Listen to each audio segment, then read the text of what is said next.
राधे राधे, जय श्री कृष्णा। सभी यूट्यूब परिवार को मेरा प्रणाम।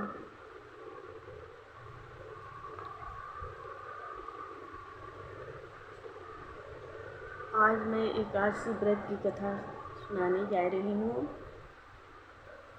देवशयनी एकादशी, पद्मा एकादशी व्रत कथा।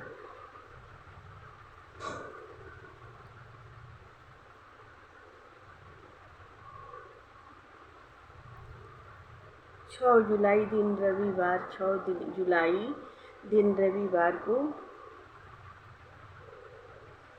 देवशयनी एकादशी मनाई जाएगी।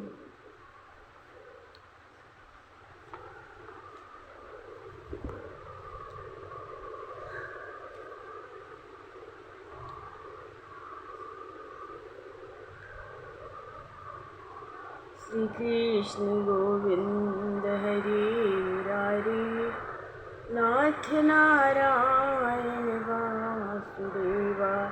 श्री कृष्ण गोविंद हरे मुरारी, हे नाथ नारायण वासुदेवा।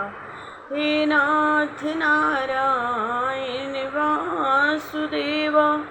हे नाथ नारायण वासुदेवा। श्री कृष्ण गोविंद हरे मुरारी, हे नाथ नारायण वासुदेवा। धर्मराज युधिष्ठिर बोले, हे भगवान, आषाढ़ मास शुक्ल पक्ष की एकादशी का क्या नाम है और उस दिन कौन से देवता की पूजा होती है तथा उसकी विधि क्या है, सो सब विस्तार पूर्वक कहिए। कृष्ण भगवान बोले, हे राजन, एक समय नारद जी ने ब्रह्मा से यही प्रश्न पूछा था। तब ब्रह्मा जी बोले, नारद, तुमने कलियुगी जीवों के उद्धार के लिए सबसे उत्तम प्रश्न किया है, क्योंकि एकादशी का व्रत सब व्रतों में श्रेष्ठ है। इसके व्रत से समस्त पाप नष्ट हो जाते हैं। इस एकादशी का नाम पद्मा है। इसके व्रत करने से विष्णु भगवान प्रसन्न होते हैं। मैं यहाँ एक पौराणिक कथा कहता हूँ, ध्यानपूर्वक सुनो।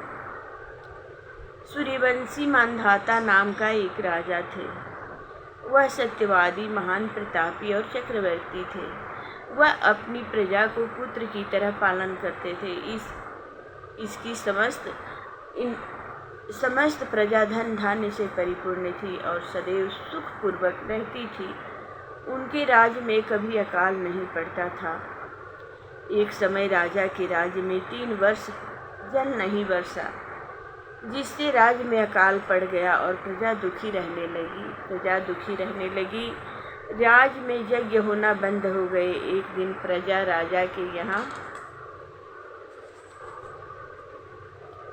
राजा के पास जाकर प्रार्थना करने लगी कि हे राजन, समस्त विश्व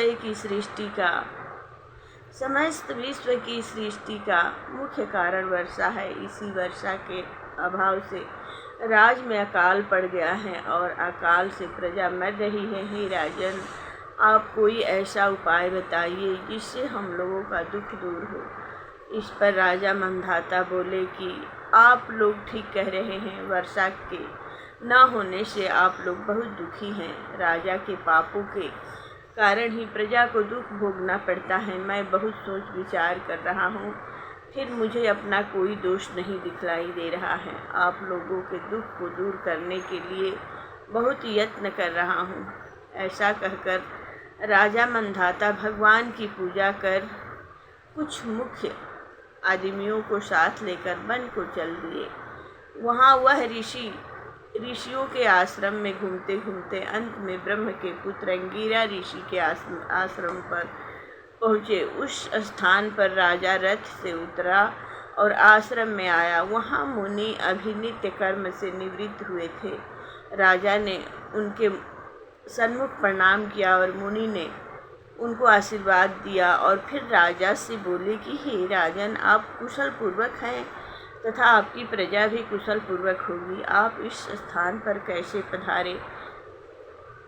सो कहिए। राजा बोले हे महर्षि, मेरे राज में 3 वर्ष से वर्षा नहीं हो रही है, इससे अकाल पड़ गया और प्रजा दुख भोग रही है। राजा के पापों के प्रभाव से ही प्रजा को कष्ट मिलता है, ऐसा शास्त्रों में लिखा है। मैं धर्म अनुसार राज करता हूँ, फिर यह अकाल कैसे पड़ गया है, इसका मुझे अभी तक पता नहीं लग सका। अब मैं आपके पास इसी संदेह की निवृत्ति के लिए आया हूँ।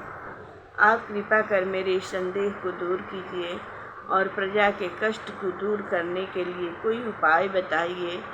इस पर वह ऋषि बोले, हे राजन, यह सतयुग सब युगों में श्रेष्ठ है। इससे धर्म के चारों चरण सम्मिलित हैं।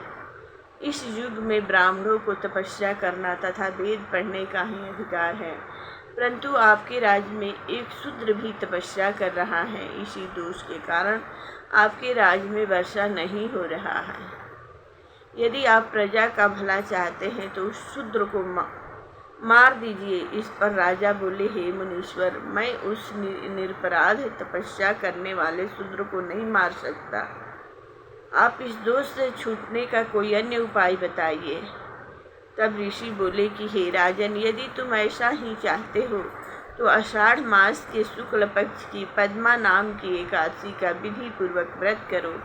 इस व्रत के प्रभाव से तुम्हारे राज्य में वर्षा होगी और प्रजा सुखी संपन्न होगी, क्योंकि इस एकादशी का व्रत सब सिद्धियों को देने वाला है और उपद्रवों को शांत करने वाला है। मुनि के इन वचनों को सुनकर राजा अपने नगर को वापस आया और विधि पूर्वक पद्मा एकादशी का व्रत किया। उस व्रत के प्रभाव से राज्य में वर्षा हुई और मनुष्यों को सुख पहुंचा। इस एकादशी को देवशयनी एकादशी भी कहते हैं। इस व्रत के करने से विष्णु भगवान प्रसन्न होते हैं। अतः मोक्ष की इच्छा करने वाले मनुष्यों को एकादशी का व्रत करना चाहिए। चतुर्मास व्रत भी इस एकादशी के व्रत से शुरू किया जाता है। कुंती पुत्र युधिष्ठिर बोले, हे भगवान, विष्णु भगवान का शयन व्रत किस प्रकार किया जाता है, सो सब कृपा पूर्वक कहिए। कृष्ण भगवान बोले कि हे राजन, मैं आपको विष्णु के शयन का व्रत कहता हूँ। अब आप ध्यान पूर्वक सुनिए। जब सूर्य नारायण कर्क राशि में स्थित हो तब विष्णु भगवान को शयन कराना चाहिए और सूर्य नारायण के तुला राशि के आने पर भगवान को उठाना चाहिए। लोंद अधिक माह के आने पर भी विधि इसी प्रकार रहती है। इस विधि से अन्य देवताओं को शयन न कराना चाहिए। आषाढ़ मास के शुक्ल पक्ष की एकादशी का विधि भगवान की प्रतिमा बनानी चाहिए और चतुर्मास व्रत नियम से करना चाहिए। फिर सफ़ेद वस्त्रों को धारण करना, तकियादार सैया पर शयन कराना चाहिए। उनको धूप दीप निवेद आदि से पूजन करना चाहिए। भगवान का पूजन शास्त्र ज्ञाता ब्राह्मणों के द्वारा कराना चाहिए। तत्पश्चात भगवान विष्णु को इस प्रकार स्तुति करनी चाहिए, हे भगवान, मैंने आपको शयन कराया है, आपके शयन से संपूर्ण विश्व सो जाता है।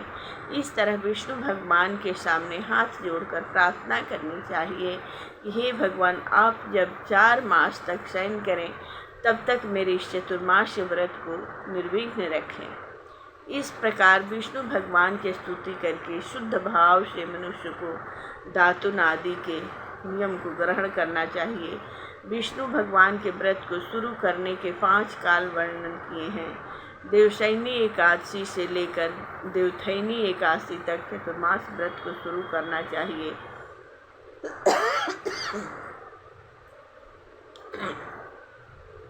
द्वादशी, पूर्णमासी, अष्टमी या संक्रांति को व्रत प्रारंभ करना चाहिए और कार्तिक मास के शुक्ल पक्ष की द्वादशी को समाप्त कर देना चाहिए।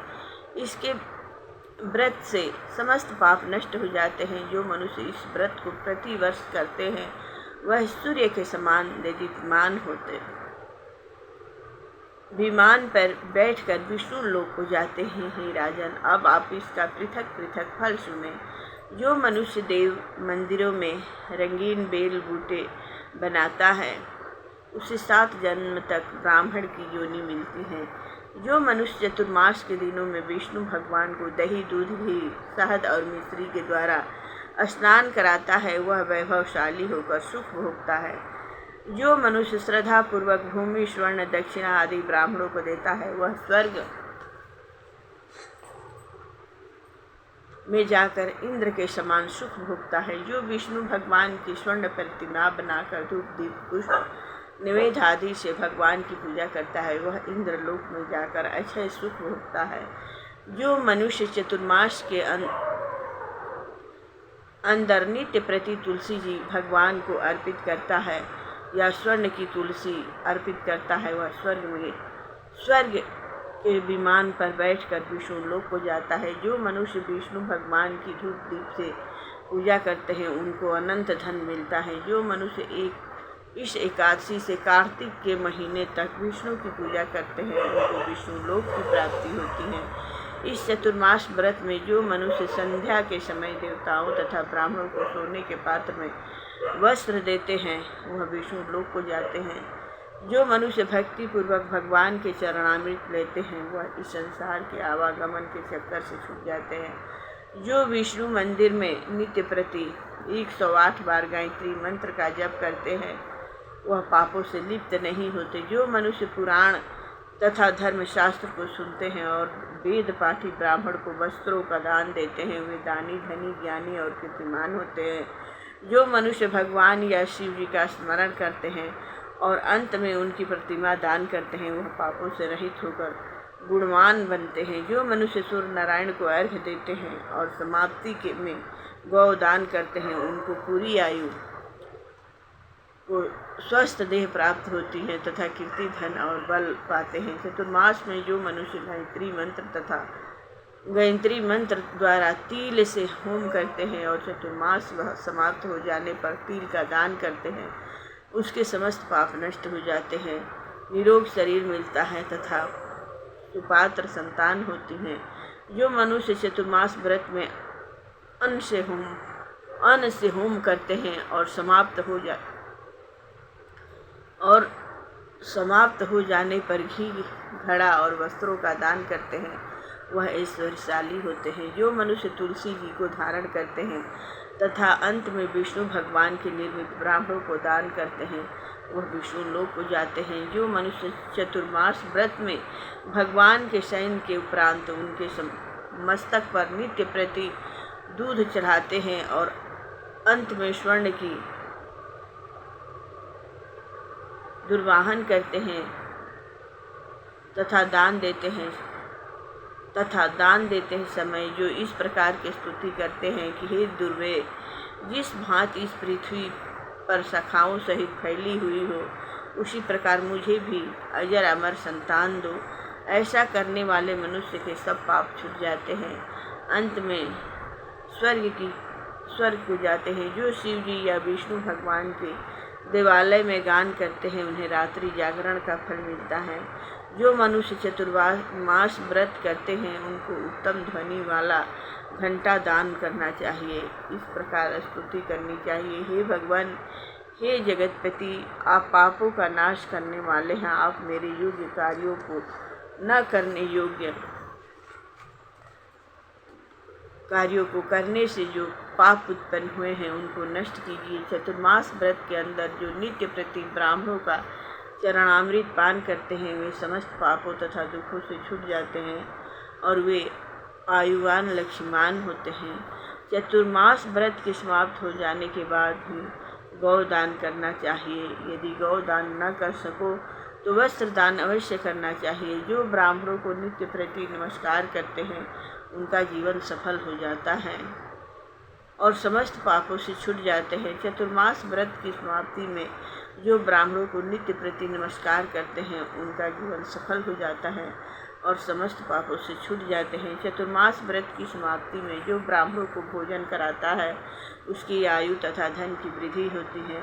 मनुष्य अलंकार सहित बछड़े वाली कपिला गाय वेद पाठी ब्राह्मणों को दान करते हैं वह चक्रवर्ती, आयुवान, पुत्रवान राजा होते हैं और स्वर्गलोक में प्रलय के अंत तक इंद्र के समान राज करते हैं। जो मनुष्य सूर्य भगवान तथा गणेश जी को नित्य नमस्कार करते हैं उनकी आयु तथा लक्ष्मी बढ़ती हैं, और यदि गणेश जी प्रसन्न हो जाए तो मनवांछित फल पाते हैं। गणेश जी और सूर्य की प्रतिमा ब्राह्मण को देने से गणेश जी और सूर्य की प्रतिमा ब्राह्मण को देने से सब काम की सिद्धि होती है। जो मनुष्य दोनों ऋतुओं में महादेव जी की प्रशंसा के लिए तिल और वस्त्रों के साथ तांबे का पात्र दान करते हैं, उनके यहाँ स्वस्थ सुंदर शिव भक्त संतान उत्पन्न होती हैं। चतुर्मास व्रत की समाप्ति कर चांदी पात्र या तांबा पात्र गुड़ और तिल के साथ दान करना चाहिए। जो मनुष्य विष्णु भगवान के शयन करने के उपरांत तथा शक्ति वस्त्र और तिल के साथ स्वर्ण दान करते हैं, उनके समस्त पाप नष्ट हो जाते हैं और इस लोक में भोग तथा परलोक में मोक्ष प्राप्त होता है। चतुर्मास व्रत के समान होने पर संज्ञा दान करते हैं, उनको अक्षय सुख मिलता है और कुबेर के समान धनवान होते हैं। वर्षा ऋतु में जो गोपी चंदन देते हैं उन पर भगवान प्रसन्न होते हैं। व्रत के समाप्त हो जाने पर इस प्रकार उद्यापन करना चाहिए। 4 छटाक व 8 छटाक वाले तांबे के 8 पात्र या 48 छटाक का एक तांबे का पात्र लेकर उसमें शक्कर भरकर तथा वस्त्र फल दक्षिणा सहित ब्राह्मण को देना चाहिए। शक्कर सहित तांबे का पात्र सूर्य को प्रिय है, इससे मनुष्य के समस्त रोग नष्ट हो जाते हैं। उसके दान के प्रभाव से बलवान कीर्तिमान संतान उत्पन्न होती है। हे कुंती पुत्र, इस चतुर्मास व्रत को करने वाला मनुष्य गंधर्व विद्या में निपुण और स्त्रियों को प्रिय होता है। जो मनुष्य चतुर्मास व्रत में ब्राह्मणों को शाक फल आदि देते हैं और अंत में यथाशक्ति दान दक्षिणा वस्त्र आदि देते हैं, वह सुखी राजयोगी बनते हैं। शाक और फल देवता तथा मनुष्यों को प्रिय है, अतः उसके देने से देवता प्रसन्न होते हैं। जो मनुष्य इस व्रत में प्रतिदिन सोंठ मिर्च पीपल और दक्षिणा के साथ दान करते हैं और व्रत के अंत में स्वर्ण तथा सोंठ मिर्च आदि दान देते हैं, वे 100 वर्ष तक जीते हैं और अंत में स्वर्ग को जाते हैं।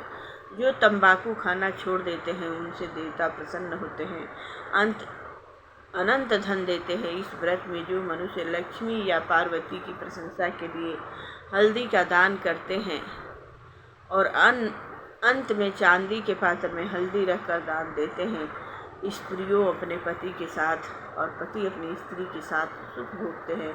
इससे उन्हें सौभाग्य अक्षय धन तथा सुपात्र संतान मिलती हैं और उनकी देवलोक में पूजा होती है।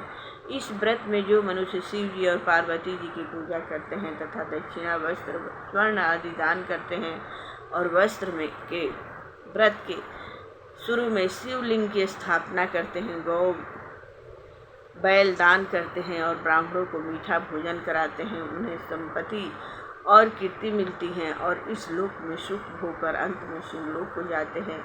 इसमें 52 भगवान की प्रशंसा के लिए ब्राह्मणों को दही से युक्त भात खिलाना चाहिए।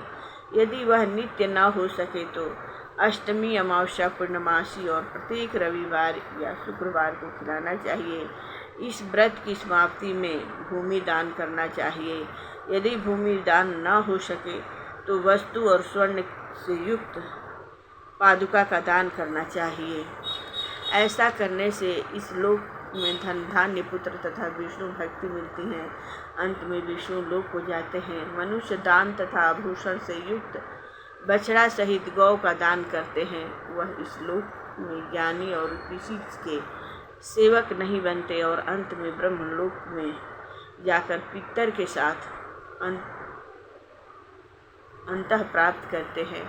चतुर्मास व्रत में जो मनुष्य प्रजापत्य का व्रत करते हैं, इसकी समाप्ति में गौदान करते हैं और ब्राह्मणों को भोजन कराते हैं, वह समस्त पापों से छूटकर ब्रह्मलोक को जाते हैं। इस व्रत में जो वस्त्र और बैलों के साथ 8 हल दान करते हैं और शाक मूल फल आहार करते हैं तथा पयोव्रत करते हैं, अंत में दूध वाली गौदान देते हैं, वह विष्णु लोक को जाते हैं। जो मनुष्य दोनों ऋतुओं में केला के पात्र और पलाश के पत्तों पर भोजन करते हैं, कांसे का पात्र और वस्त्र दान करते हैं, वे इस लोक में सुख पाते हैं तथा तेल नहीं खाते हैं उनके समस्त पाप नष्ट हो जाते हैं। चतुर्मास व्रत के प्रभाव से ब्राह्मण घाती करने वाला, सूरा पीने वाला, बालकों को मारने वाला, असत्य भाषण करने वाला, स्त्री को मारने वाला, किसी के व्रत को बिगाड़ने वाला, अगम्यागमन करने वाला, पर स्त्री गमन करने, विधवा गमन करने वाला, ब्राह्मणी तथा चंडाली से गमन करने वाला, इन सबके पाप नष्ट हो जाते हैं और अंत में विष्णु लोक को पाते हैं।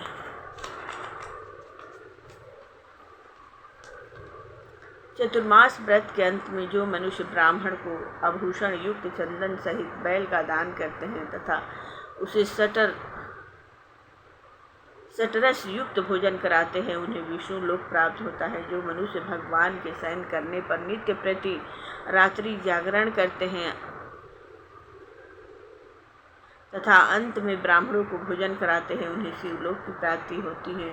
चतुर्मास व्रत में जो मनुष्य नित्य प्रति एक समय खाकर ही रहते हैं तथा अंत में भूखे को भोजन कराते हैं, उन्हें स्वर्ग की प्राप्ति होती है। जो मनुष्य भक्ति पूर्वक भगवान की पूजा करते हैं वो विष्णु लोक को जाते हैं। जो भगवान के शयन करने के बाद भूमि पर सोते हैं तथा अंत में शय्या दान करते हैं, उनकी शिवलोक में पूजा होती है। चतुर्मास व्रत में जो मनुष्य मैथुन नहीं करता वह बलशाली, यशस्वी और लक्ष्मीवान होता है तथा अंत में स्वर्गलोक हो जाता है। जो मनुष्य इस व्रत में उत्तम चावल या जौ का दान करते हैं वह स्वर्गलोक को जाते हैं। चतुर्मास व्रत में जो तेल नहीं लगाता तथा अंत में कांसे या मिट्टी के पात्र में तेल भरकर दान देता है वह विष्णु लोक को जाता है।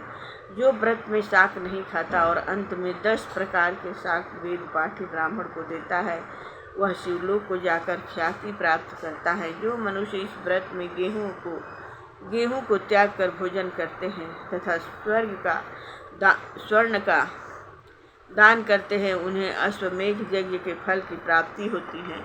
जो मनुष्य इस व्रत में अपनी इंद्रियों का दमन करते हैं उसे अश्वमेघ यज्ञ का फल मिलता है। जो मनुष्य सावन में शाक भादों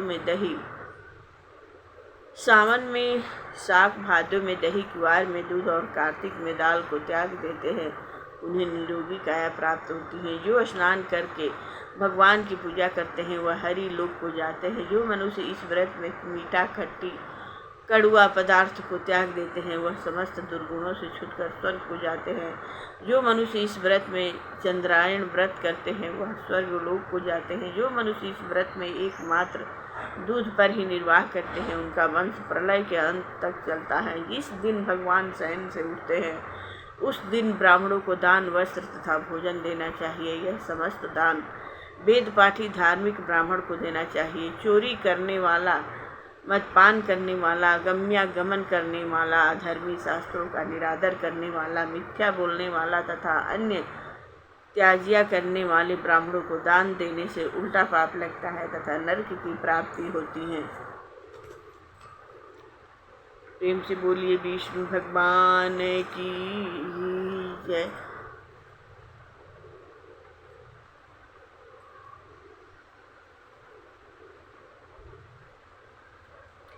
ओम जय जगदीश हरि, स्वामी जय जगदीश हरि।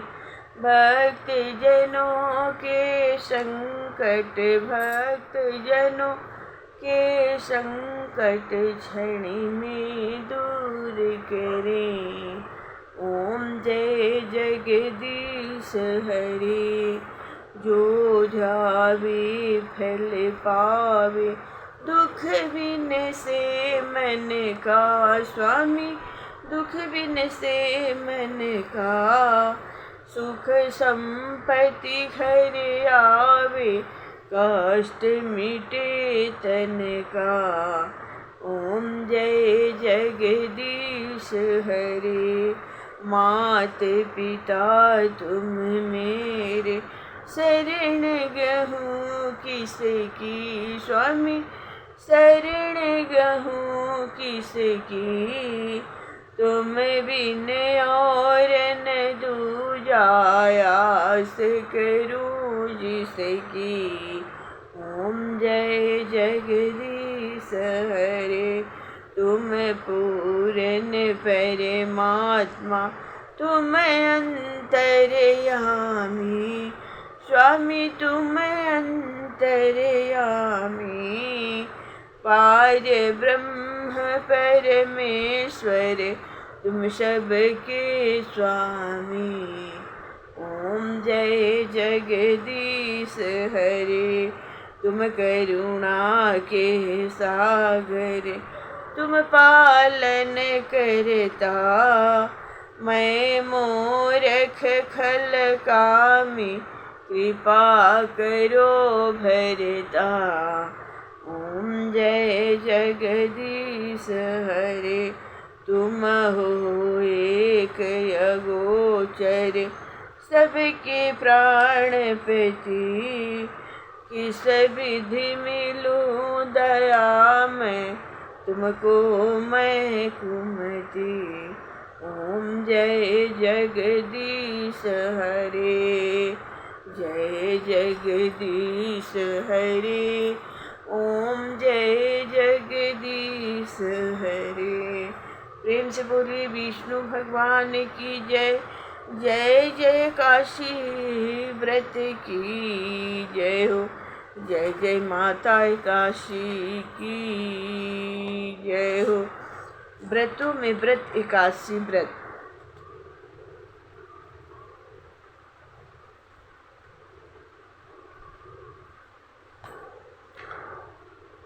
कहा गया है गुरु बिन ज्ञान गंगा बिन तीर्थ, गुरु बिन ज्ञान गंगा बिन तीर्थ, बिना हो एकादशी व्रत नहीं होला। व्रतों में व्रत एकादशी है, ऐसा एकादशी व्रत है जो आपके समस्त पापों को नष्ट कर देता है, समस्त पापों को नष्ट कर देता है। अथवा आपके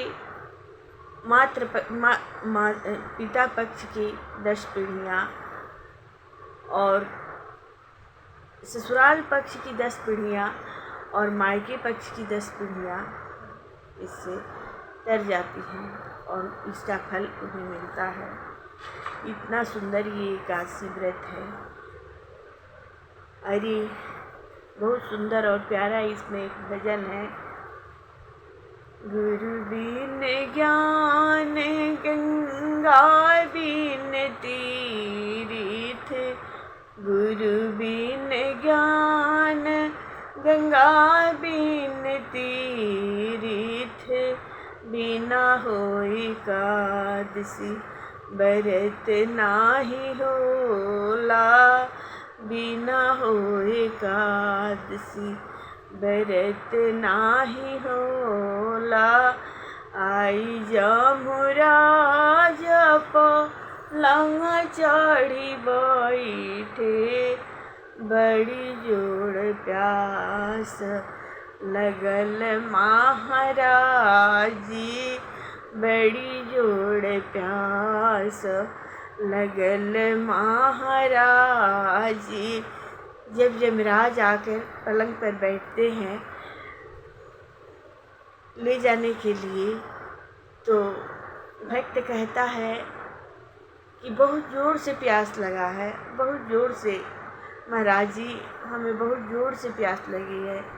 तो देखिए यमराज जी क्या कहते हैं।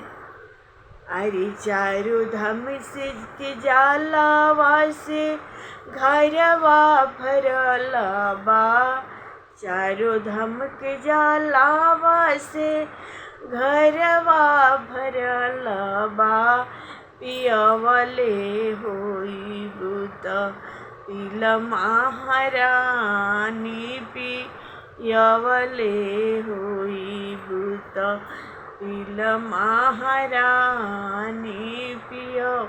गुरु बिन ज्ञान गंगा बिन तीर्थ, बिना होए एकादशी व्रत नाही होला, बिना होए एकादशी व्रत नाही।